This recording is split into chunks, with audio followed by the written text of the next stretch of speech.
CONCACAF Champions Cup, round of 16. We're going down to Tigres, leg 2 in Monterrey, 9 p.m. Eastern time, late night match.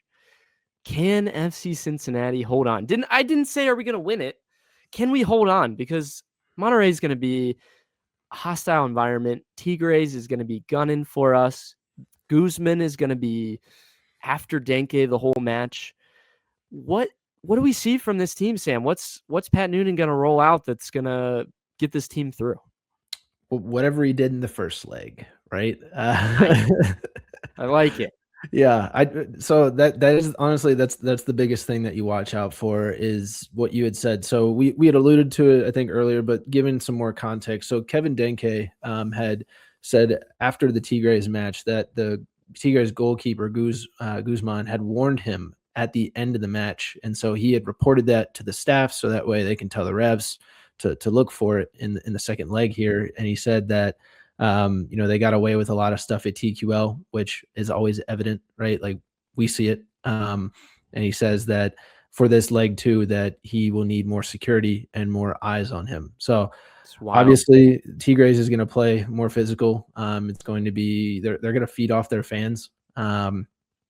I think you'll see the fans get involved in the game as far as whether it be a good call or a bad call, right? I think you'll hear it.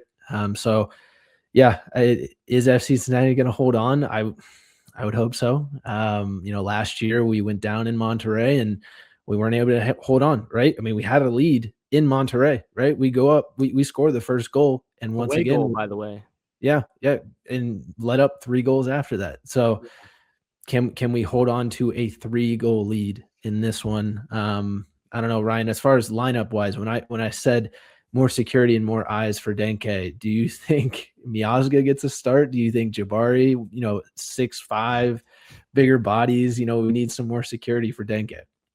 Nah, we roll it out the same, Sam. You said it. You said do what works, man. No, all jokes aside, I really do think like he's going to roll out the same center backs. Like he tipped his hand, especially for the Revs. Like all you got to do is not give up 3 goals to have it be tied. All you have to do, right? But no, I think you got to get Barlow in there early on just to be a workhorse. And then if you can, honestly, the biggest thing is if we can hold on for 45 minutes and sustain like relentless attacks from them and don't let them score early, like they're going to get frustrated. And if we can then by the end of the game have maybe Jabari there to play it up to Sam and to maybe fall to the ground, do something just to move the team up the field and just to waste time. You got to do that. I don't think Miazga is there physically yet to play in this match personally. I just think that in Hagelin, like he looked a little bit slow the last couple of matches. So I think Flores, a more athletic center back, is really the key. Hidebe, like he didn't play at all. He's got a knock maybe from the last Tigres match. Is he able to play and to start in this one? Buka will be back and he's going to be relied upon for all 90 minutes plus. So we got to ride the storm. We saw the wave after wave of attack that Tigres had last season. For me, we just got too far back, like at the end of that match, and we were not able to get out of our own half. So what are we going to be able to do that? Because Tigres, they love possession. And for us in this team, I've said it before, we like to counter. So we got to be able to take advantage of moments. If we can get one away goal, that would work wonders. I mean, that would go so far for us because then they'd have to score 4 goals at that point. So is it insurmountable? No. I mean, we just had 6 goals scored against us, clearly. And it's Tigres. This team is a lot better than, New England. It's going to be different personnel. The stakes will be higher. We'll be under more of a microscope. The boys better be up for it.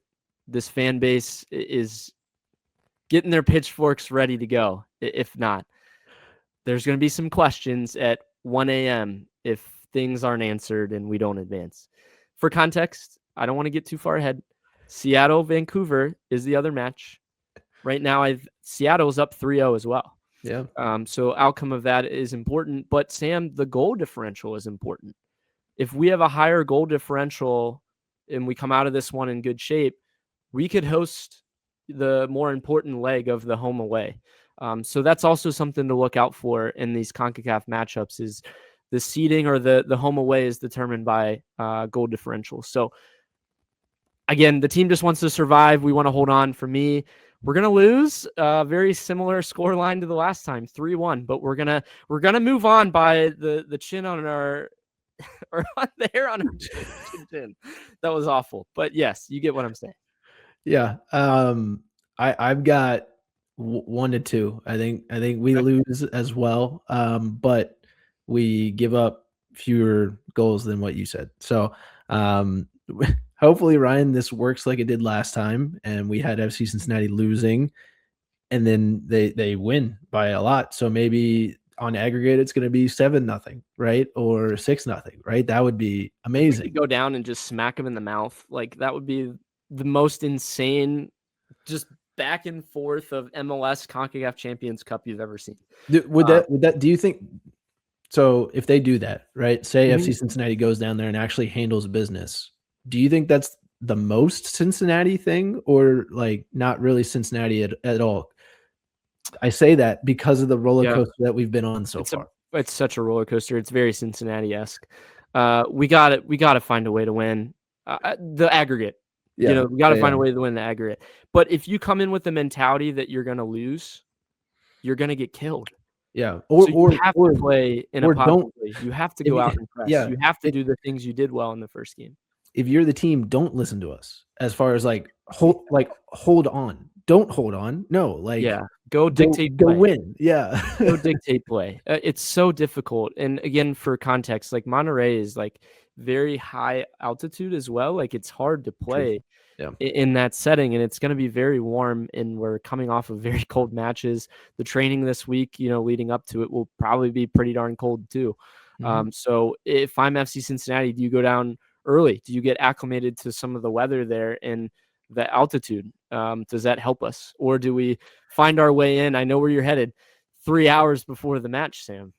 I was about to say I'd go early just in case Tigres starts to play some mind games. It goes, oh, our president's in town. I think the airport's shut down. Yeah, airport shut down. Nice try, Cincinnati. Yeah. Might be some dark arts that are played there. Yeah, good point. But I really think if they come down to the end of it and they're in a losing way, you could see some shady things go down because they don't like losing. They don't like the way that they lose. They don't like not advance. I mean, whatever way you want to put it. Yeah. There's going to be some interesting things. So Kévin Denkey might have Lionel Messi's bodyguard for this match. We'll see. When he said I'm going to let the team know and get more security. I'm like, interesting. Okay. Don't know what that means.